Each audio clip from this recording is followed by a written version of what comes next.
Good afternoon sir. Good afternoon.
Last class में हम लोगों ने वेव ऑप्टिक्स रिवाइज किया था, आज हमें उसके आगे बढ़ना है, रे ऑप्टिक्स का रिवीजन कैरी आउट करना है, ऐसा ही है ना?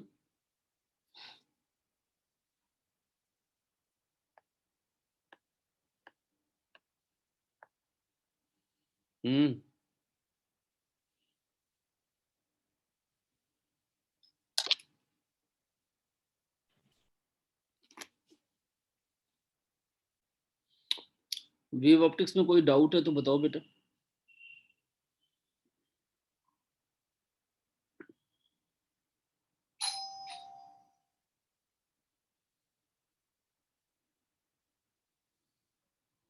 पूछ रहा हूँ आपसे, वेव ऑप्टिक्स में कोई डाउट है तो बताइए।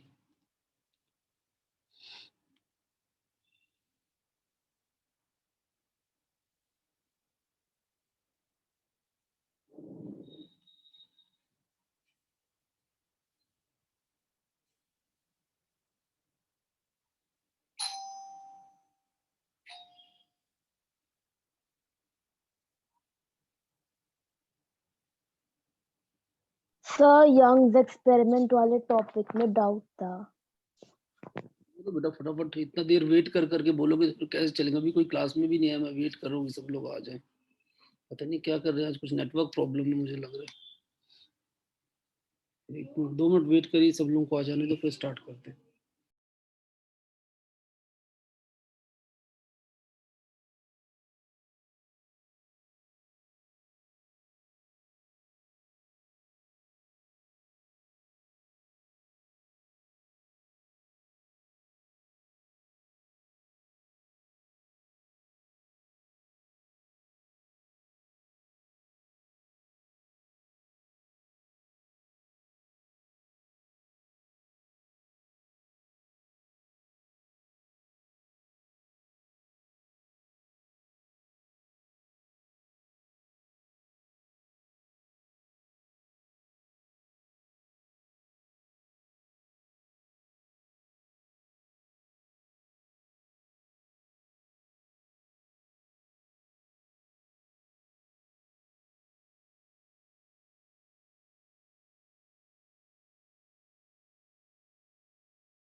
हाँ बेटा बताओ, किसमें प्रॉब्लम है? Hello, sir Young's experiment. तो लास्ट क्लास में एक्सप्लेन किया था, लास्ट क्लास वाले में आप आए नहीं थे क्या क्लास में? No sir. उसको लास्ट क्लास की वीडियो स्लाइड देख लो, उसको अगर आपके में नहीं होगा ना, मैं उसे पब्लिश कर दूंगा बैच में, ठीक है? हाँ सर, आप पब्लिश कर देना। पब्लिश कर दूंगा तो आप डिटेल में देख लेना, बहुत डिटेल में समझाया हुआ मैंने पिछली क्लास में। Okay sir. ठीक है? आज सर मैं, उसमें आपने स्लिट्स भी कवर किया है। हाँ सारा कवर किया। Okay sir. चलिए स्टार्ट करते हैं। रे ऑप्टिक्स, इधर देखिए। रे ऑप्टिक्स के क्वेश्चंस आज हम कैरी आउट करेंगे। थ्योरी आप लोगों ने रिवाइज कर ली होगी, तो लेट अस स्टार्ट। सबसे पहले हम रियल डेप्थ और अपेरेंट डेप्थ के रिलेशन आपको याद होने चाहिए। क्या? ये अपेरेंट डेप्थ हमेशा होती है रियल डेप्थ अपॉन म्यू, याद है? और जो शिफ्ट होता है that is real depth minus apparent depth, यानी real depth minus real by mu, तो real common 1 minus 1 by mu. ये कब है? अगर कोई भी ऑब्जेक्ट है वो जैसे किसी लिक्विड के अंदर रखा हुआ है, सपोज करिए वाटर के अंदर रखा हुआ है, तो जब इस ऑब्जेक्ट को आप बाहर से देखेंगे तो इसकी रे हल्का सा टेढ़ी हो जाएगी और आपको लगेगा कि ये एक्चुअल जो इसकी गहराई है इसे थोड़ा ऊपर उठ करके ये रियल डेप्थ है, और जहां पर नजर आएगा वो क्या है? Apparent depth basically. समझ में आ रही बात? तो the relation between the two is real depth is apparent depth upon mu, जहां म्यू क्या होता है? Mu of liquid with respect to air. ठीक है, इस चीज को आपको ध्यान रखना है। दूसरी बात, स्लैब्स के लिए आपको याद रखना है कि अगर पैरेलल फेसेस हैं स्लैब के, तो जितने एंगल पे लाइट एंटर करेगी उतनी एंगल पे लाइट आपकी बाहर निकलेगी। ये अगर I1 है, ये R1 है, ये I2 है, ये R2 है, तो यहाँ पर I1 एंगल जो है वो R2 एंगल के बराबर होगा, यानी इंसिडेंस एंड एमरजेंस का एंगल जो होता है that is equal if light is allowed to pass through a glass slab having parallel faces. ठीक है, तो पहली बात ये याद रखनी है, दूसरी बात ये याद रखनी है, तीसरी बात आपने ये याद रखनी है कि लाइट अगर 1 मीडियम से 2 में जाती है और 2 से 1 में जाती है तो ये दोनों रिफ्रैक्टिव इंडेक्स एक दूसरे के रेसिप्रोकल के बराबर होते हैं, और इसको हमने नाम दिया था, क्या नाम दिया था बच्चों? Principle of reversibility of light. क्या नाम दिया था? Principle of reversibility of light.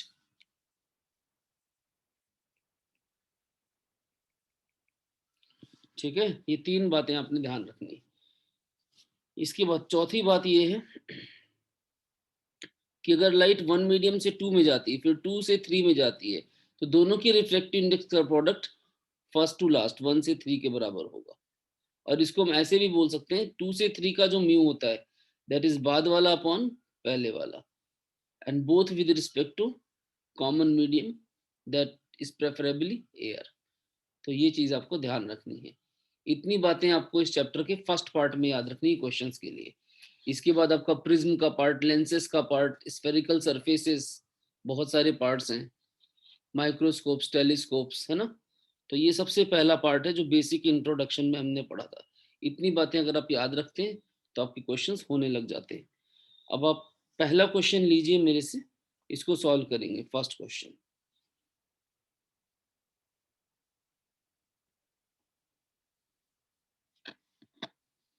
लिखिए। Question, apparent depth of an object at the bottom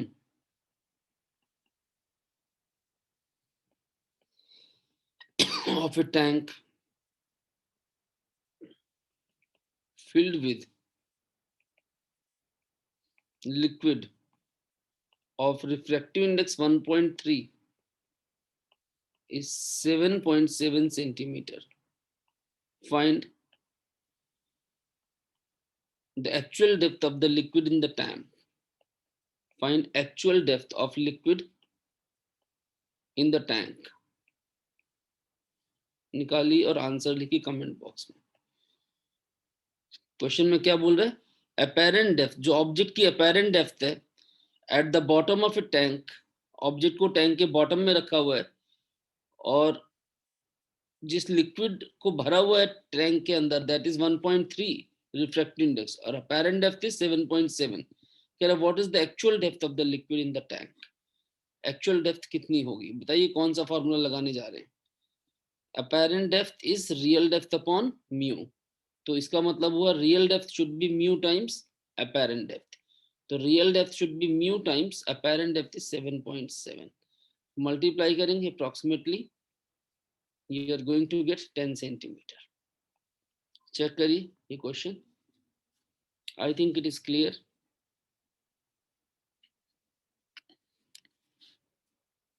किसी को यहाँ तक डाउट है तो बात करिए।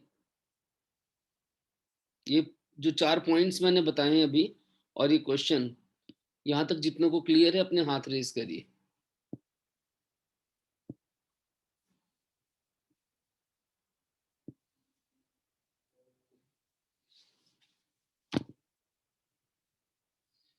चलिए ठीक है, अगला क्वेश्चन देखिए। ये टैंक है आपके पास, इस टैंक जो है ग्लास का बना हुआ है, एक तरह से ग्लास कंटेनर है। यहाँ पर 4 सेंटीमीटर थिक ग्लास स्लैब है, ये ग्लास है। जो बेस है वो कितना है, 4 सेंटीमीटर थिक है। और कंटेनर के अंदर दो लिक्विड्स हैं, एक की हाइट 6 सेंटीमीटर तक है और दूसरे की हाइट 8 सेंटीमीटर तक है। एक लिक्विड का नाम ए है और दूसरे लिक्विड का नाम बी है। क्लियर? यहाँ पर जो बॉटम है, यहाँ पे एक स्क्रैच है, स्क्रैच है, कंटेनर के बॉटम में एक स्क्रैच है। और कह रहा है अगर आपके पास ए की रिफ्रैक्टिव इंडेक्स 1.4 है, बी की रिफ्रैक्टिव इंडेक्स 1.3 है और ग्लास की हम सबको मालूम है 1.5 होती है। क्लियर? तो ऐसी कंडीशन में आपका स्क्रैच कितना शिफ्ट होगा, निकालिए।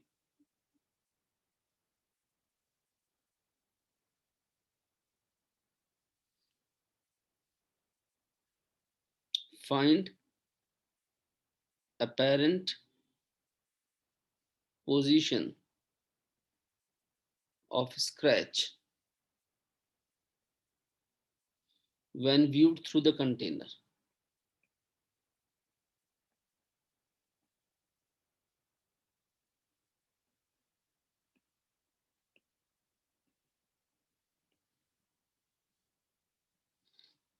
When viewed through the container, the question है। स्क्रैच की अपेरेंट पोजीशन क्या होगी जब आप कंटेनर के थ्रू देख रहे हैं इसको?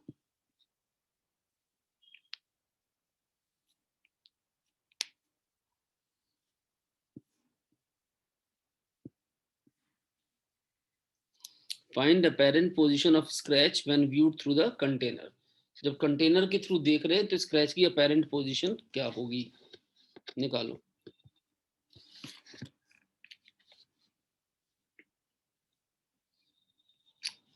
जल्दी सॉल्व करिए and right your answer in the comment box.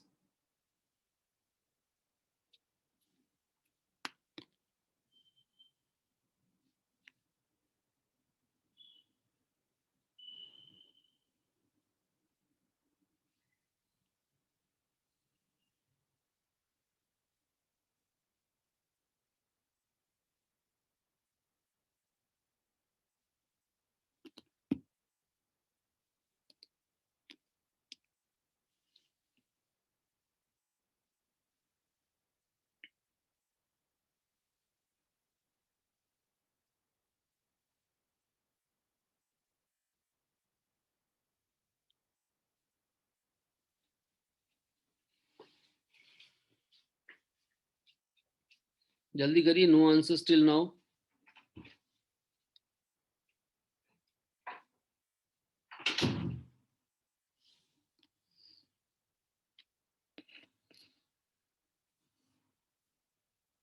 कर रहे हैं आप लोग? क्या हुआ? देखो स्क्रैच को शिफ्ट मिलेगा,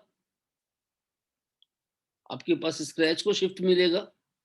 यहाँ पर बॉटम में स्क्रैच है, ये ऊपर शिफ्ट होगा ग्लास के कारण, फिर आपके पास ए के कारण, फिर बी के कारण। तो टोटल कहाँ पे नजर आएगा? तो कुल मिला के जहां पे भी नजर आएगा दैट इज द शिफ्ट, है ना। शिफ्ट किसके कारण? Due to 3 medium, glass, A and B, है ना। 3 शिफ्ट के कारण होगा। 2-3 बच्चों का आंसर भी आ गया। Let me check the answer first. 4.22 बिल्कुल सही है बेटा। बॉटम ऑफ द कंटेनर से 4.22 सेंटीमीटर ऊपर आएगा।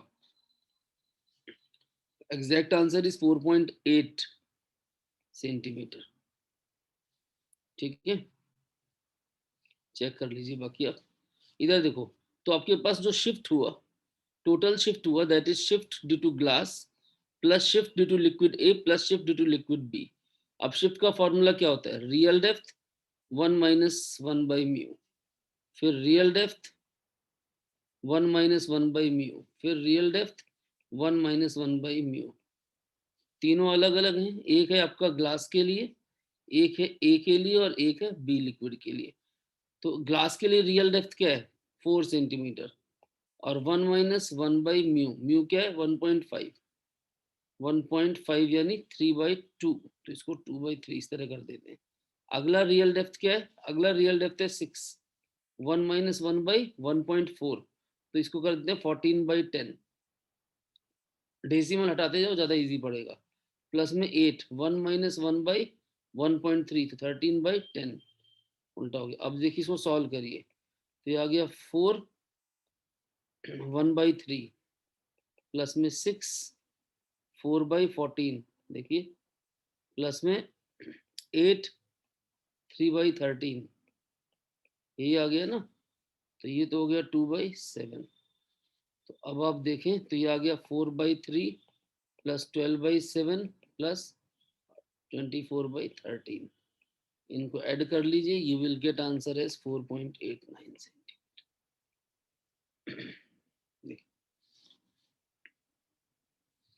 जल्दी देखिए, मेरे हिसाब से सबको क्लियर होना चाहिए, ध्यान से देखो।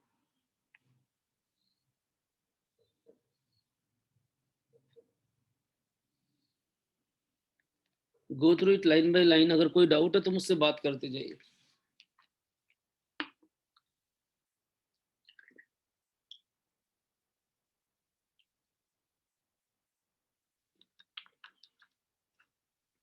चलिए सबको ठीक है, फिर आगे बढ़ते।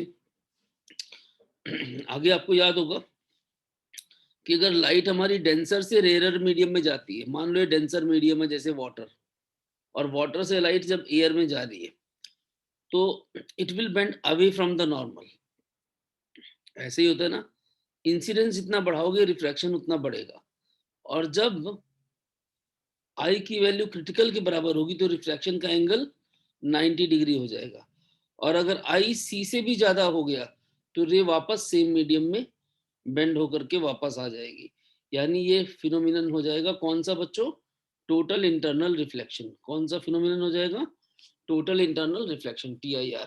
तो TIR की कंडीशंस क्या थी, दो कंडीशन थी, पहली light must travel in the denser medium, incident ray must travel in the denser medium, दूसरी incident should be greater than C, और C क्या होता है, साइन इनवर्स 1 बाई म्यू। इतनी बातें आपको याद रखनी है, और इसके एप्लीकेशंस कहाँ कहाँ थे, TIR के जो हमने पढ़े थे, मिराज इफेक्ट, TIR प्रिज्म्स अगर आपको ध्यान आ रहे हो, ऑप्टिकल फाइबर,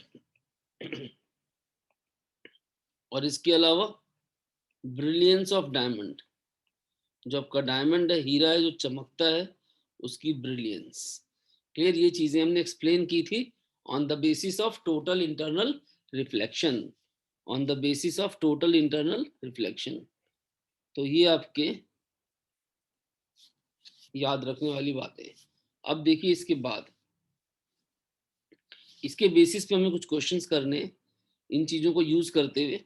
तो पहला क्वेश्चन है, find speed of light in a medium with critical angle of 45 degree. अगर किसी मीडियम का क्रिटिकल एंगल 45 डिग्री है तो उसमें लाइट की स्पीड क्या होगी,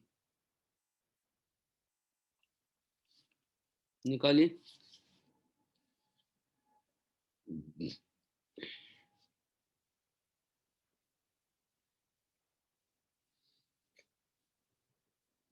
find speed of light in a medium with critical angle of 45 degree. अगर क्रिटिकल एंगल 45 डिग्री है तो आप लाइट की स्पीड निकालो। कैसे करेंगे बताइए, आपको पता है क्रिटिकल एंगल दिया हुआ है, तो sine of C is 1 by mu, तो यहाँ से रिफ्रैक्टिव इंडेक्स आ जाएगा 1 अपॉन साइन C, यानी 1 upon C is 45 degree, sine 45 होता है 1/√2, तो म्यू की वैल्यू आ गई, और स्पीड होती है C by mu. C is what 3 × 10⁸, और म्यू कितना है √2, और शायद आपको याद हो, आपको बहुत बार बताया हुआ है 1/√2 इज 0.707, तो इसको मल्टीप्लाई करिए तो 2.121, ये आ गया आपका स्पीड। चेक करिए ध्यान से, किसी को डाउट है इसमें तो मुझसे बात करिए। एनीवन?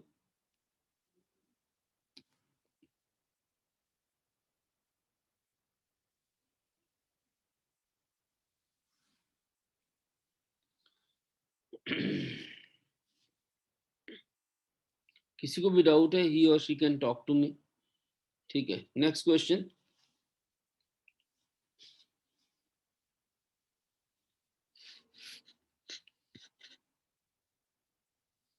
ध्यान से देखिए क्वेश्चन को। ये आपके पास वाटर है,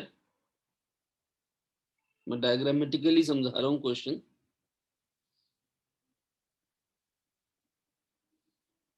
और वाटर की हाइट है 20 सेंटीमीटर।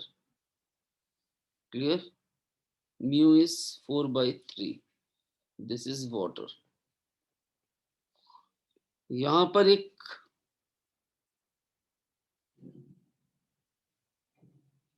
बल्ब है एकदम बेस बॉटम पे, और बल्ब से लाइट निकल रही है, तो ये लाइट आपकी बाहर आ रही है। तो क्वेश्चन है कितने एरिया से लाइट बाहर आएगी।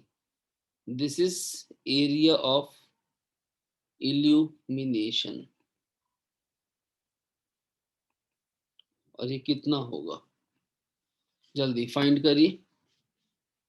Find out the value of this area of illumination fast.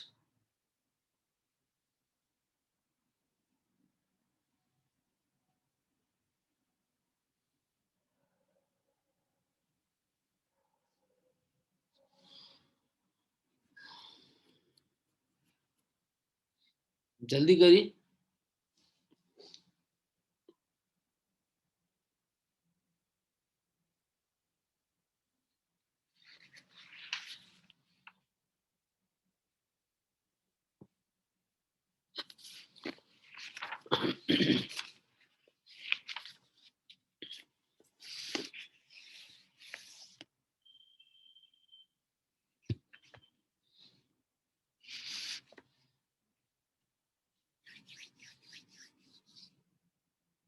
जल्दी fast, I am waiting for answers.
जल्दी करिए बेटा, फास्ट।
जल्दी करो बेटा, बहुत टाइम लगा रहे हो, इतनी देर में हो जाना चाहिए आपसे। नहीं हो रहा तो बता दो, मैं सॉल्व कर देता हूँ, उसमें कोई दिक्कत थोड़ी, एक बार बोल दीजिए बस।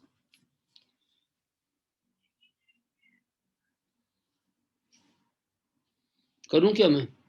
हेलो, ऐसा क्वेश्चन आपको करवाया भी था मैंने, अगर याद हो। इधर देखिए, ध्यान सुनिए, स्टार्ट करते हैं। आपको पता है लाइट कौन कौन सी यहाँ से बाहर निकलेगी? ये लाइट जैसे ही बाहर जाएगी, it will bend away from the normal. कब तक? जब तक PIR नहीं हो जाता, मतलब क्रिटिकल एंगल के बाद वाली लाइट। हेलो, क्रिटिकल एंगल के बाद वाली लाइट बाहर नहीं आएगी। तो मैक्सिमम जो लाइट बाहर आएगी that is only up to critical angle. Yes और नो, ये कॉन्सेप्ट है। तो इसका मतलब ये हुआ कि ये एंगल आपका C हो गया, ये एंगल भी C हो गया, ऑल्टरनेट अपोजिट। तो कुल मिला के फिगर कुछ ऐसा बन गया आपका। एक साइड का ये C हो गया आपके पास, ये हाइट है 20 सेंटीमीटर, और ये रेडियस है, जो आपको एरिया निकालना है उसका रेडियस है ये। तो आप अगर देखें यहाँ पर, अगर आप ध्यान से देखें तो C की वैल्यू तो हमें पता चल जाएगी, हम सबको मालूम है C साइन इनवर्स 1/μ।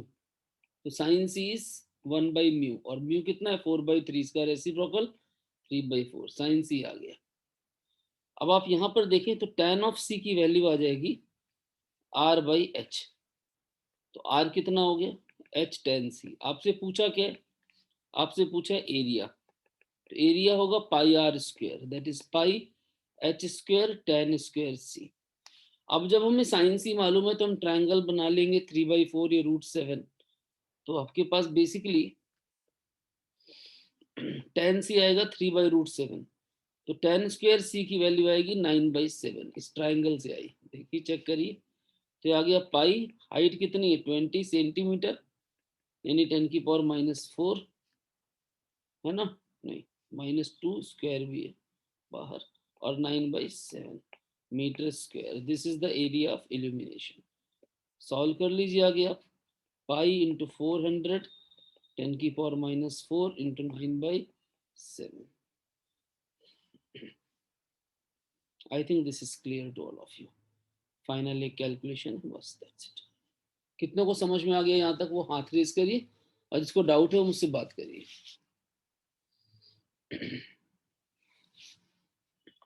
जिसको समझ में आ गया यहाँ तक रेज योर हैंड्स, और जिसको डाउट है मुझसे बात करिए। देख लीजिए, बहुत ही प्यारा क्वेश्चन और बहुत इंपॉर्टेंट क्वेश्चन है, एक बार ध्यान से देख लीजिए।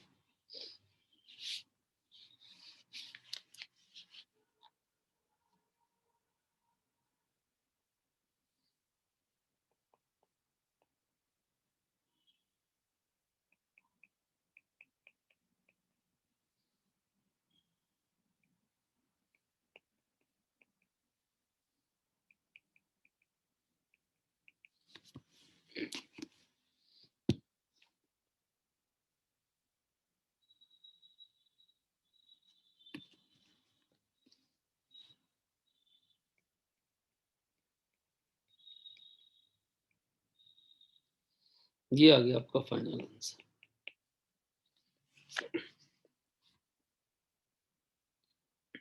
कंप्लीट कर लीजिए, इसके बाद आगे बढ़ते हैं।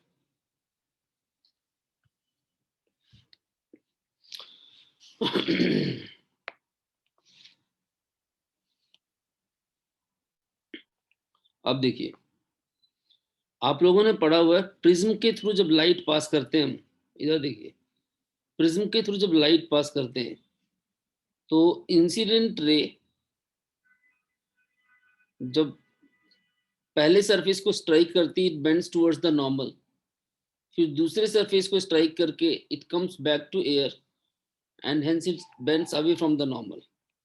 आपके पास ये इंसिडेंस का एंगल है और ये एमर्जेंस का एंगल है, ये R1 और ये R2 है ना? ये एंगल ऑफ प्रिज्म जो इस इंसिडेंट रे को कंटेन कर रहा है, इंसिडेंट रे को जो कंटेन कर रहा है that is angle of prism. तो किसी भी रे के लिए I + E = A+ में डेल, ये आपने पढ़ा है, पहली बात, ध्यान से सुनते जाइएगा। दूसरी बात आपने ये पढ़ी है R1 और R2 का सम एंगल ऑफ प्रिज्म के बराबर होता है। ये ध्यान देना है सारी बातें। ये जो बातें आपकी न्यूमेरिकल्स में यूज होंगी डेरिवेशन के बीच की, वो सारी बातें मैं आपसे डिस्कस कर रहा हूँ कि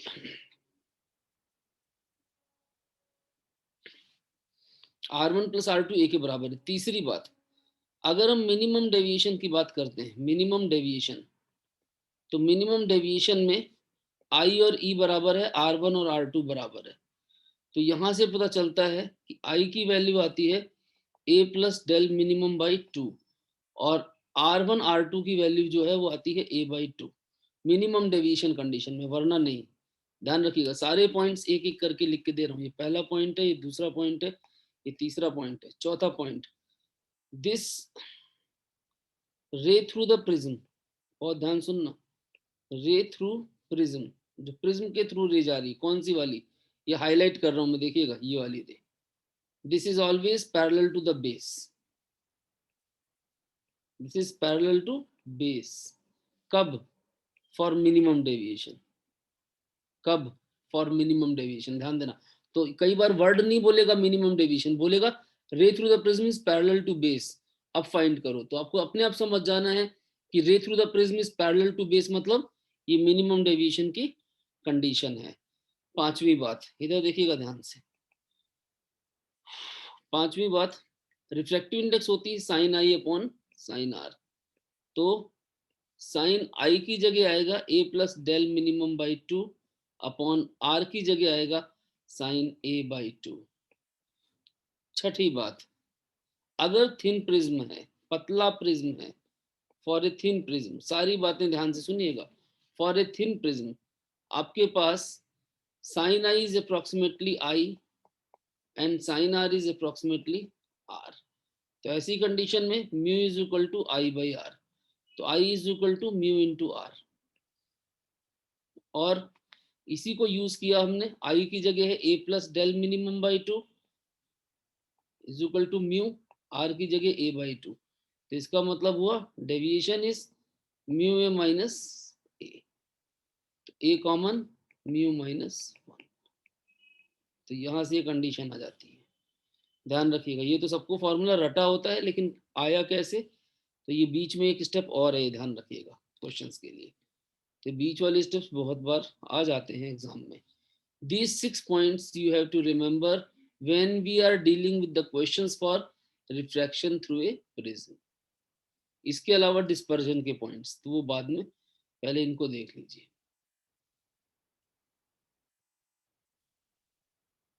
पढ़ के देखिए ध्यान से, 1 to 6 all, go through them.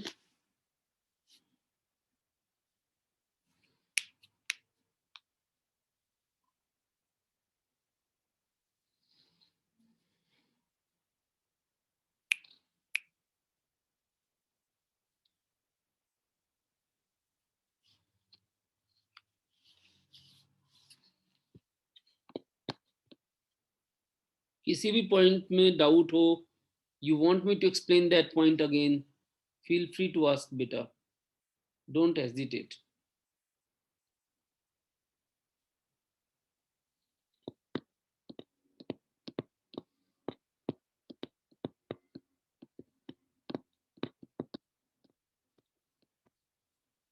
पूछना है किसी को कुछ?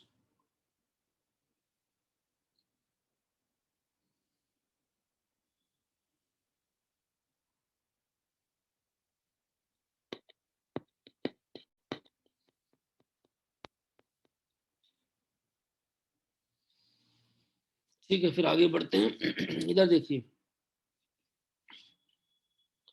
अगर हमारे पास ये प्रिज्म है, इससे व्हाइट लाइट पास होती है, तो हमें पता है सीधे जाने की बजाय विबग्योर स्पेक्ट्रम में पड़ जाती है। नीचे वी, ऊपर आर, और बीच में पूरा विबग्योर।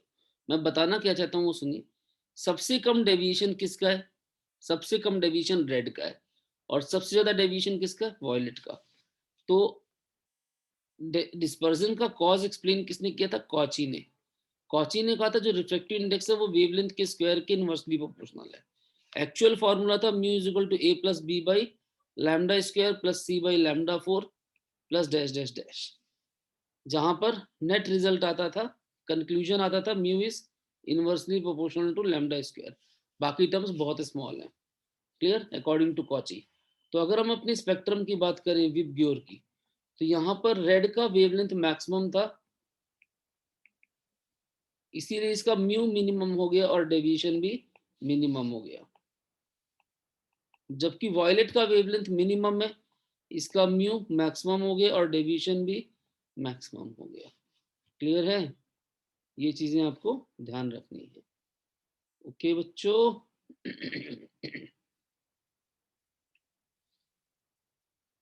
ये बातें आपको ध्यान रखनी है।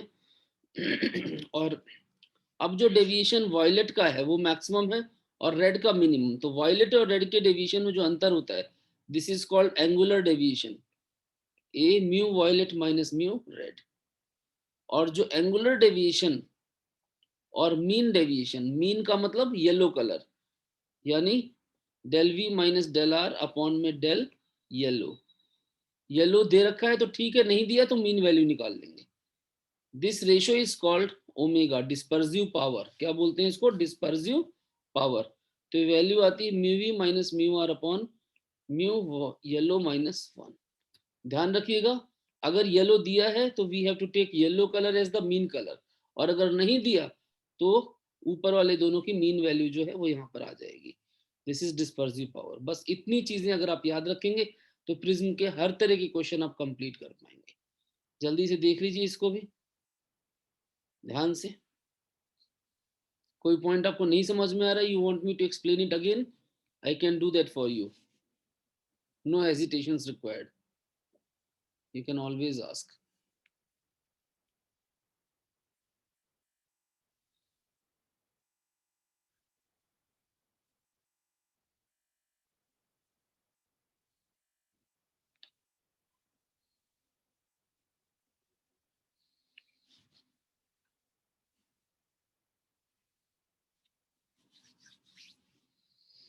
कितनों को क्लियर है 6 पॉइंट्स भी और ये डिस्पर्जन की कॉन्सेप्ट भी?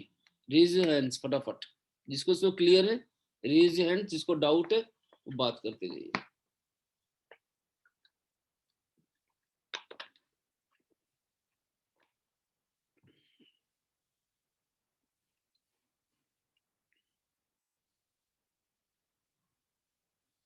ठीक है, चलिए क्वेश्चन लिखिए।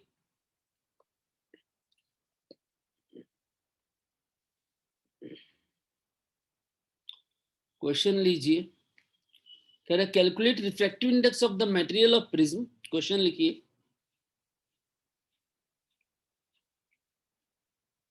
Calculate refractive index of the material of prism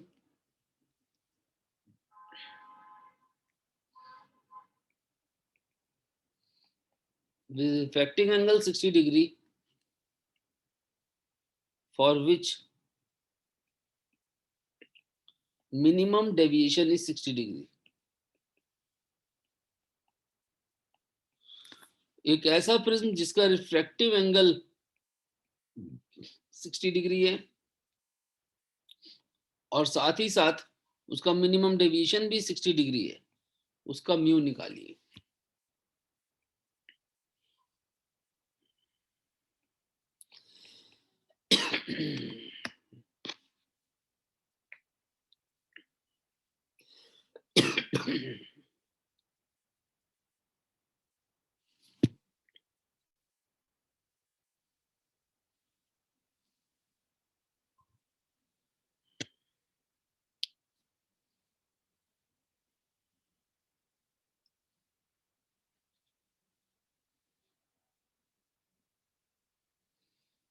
जल्दी करिए, फटाफट सॉल्व करिए and right your answer in the comment box.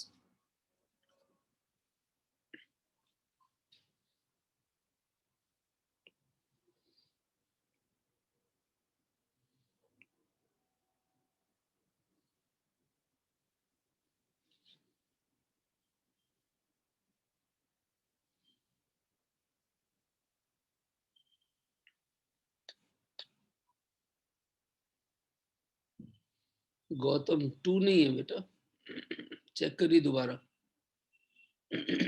देखो म्यू क्या होता है, है ना, sine A by sine r सबसे पहले इसने बोला हुआ है। देखिए ध्यान से समझने वाले वर्ड्स हैं, अगर आप देखो इधर देखो, इसने कहा है minimum deviation is 60 degree.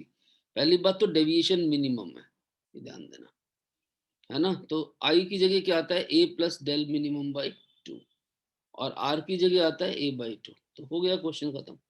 Sign ए कितना है 60 प्लस डेविएशन भी 60, तो 60 प्लस 60 बाई 2 दैट इज 60, और नीचे 60 बाई 2 दैट इज 30। तो साइन 60 इज व्हाट √3/2, और साइन 30 इज व्हाट 1/2, तो दैट इज सिंपली √3। यस और नो? क्या हुआ बेटा, बोलो।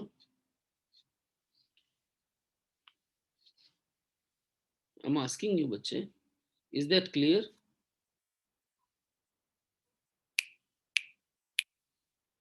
Yes, sir. थोड़ा सा ध्यान से करिए, क्वेश्चंस हो जाएंगे। अगला क्वेश्चन लिखिए, next question, if emergence, E मतलब emergence is 3/4 times A and A is 60 degree equilateral prism है, calculate the refractive index, find mu। Solve करिए। कह रहे if angle of emergence is 3/4 of angle of prism and A is equal to 60 degree, then find refractive index of the material of the prism।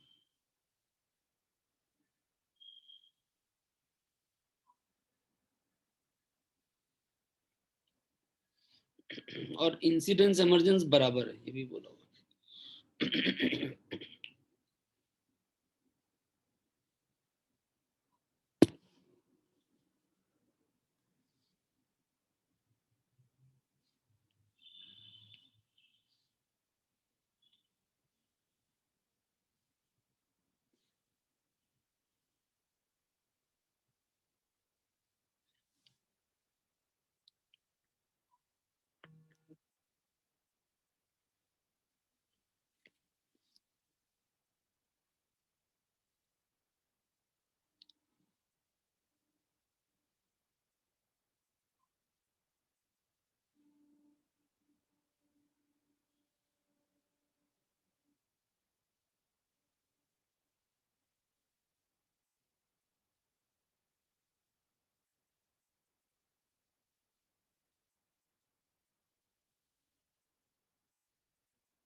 जल्दी करिए, answer डालिए भाई।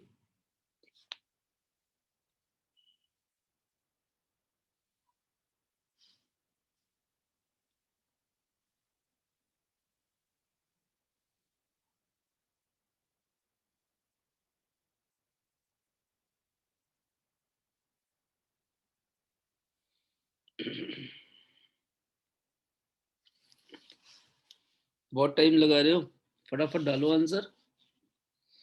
क्या हुआ, mu पूछा हुआ है, म्यू कितना होगा, sine i by sine r. अब आप बताओ, आई और ई दोनों 3/4 ऑफ ए है, ए कितना है 60 डिग्री, तो इसका 3/4 कितना हो गया 45 डिग्री, और आर कितना होता है a/2 दैट इज 30 डिग्री। तो साइन 45 इज व्हाट 1/√2, और sine 30 is what 1/2, that becomes 2/√2 and that is √2। खत्म। कितना टाइम लगा रहे हो, नहीं है आंसर? कितनों को समझ में आ गया, हाथ रेज करी। अच्छा, 2 आंसर्स भी हैं।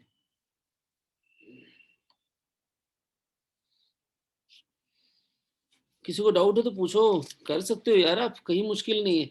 अब मान लो आपने म्यू निकाल लिया, कह दे स्पीड ऑफ लाइट निकालो थ्रू द प्रिज्म, तो जब म्यू आ गया तो स्पीड ऑफ लाइट क्या होगी, c/म्यू। तो क्वेश्चन में एडिशन हो सकता है थोड़ा मोड़ा। अभी प्रिज्म के और भी काफी टाइप के क्वेश्चंस हैं, और आपको पता ही चैप्टर में भी बहुत कुछ है, तो अभी 1-2 क्लासेस यही चलने वाला है, रे ऑप्टिक्स। तो इसको आगे कंटिन्यू करते हैं अपने नेक्स्ट लेक्चर में। आज के लिए यहाँ तक काफी है, इसको अच्छे से पढ़ लीजिए। See you all in the next lecture. Goodbye.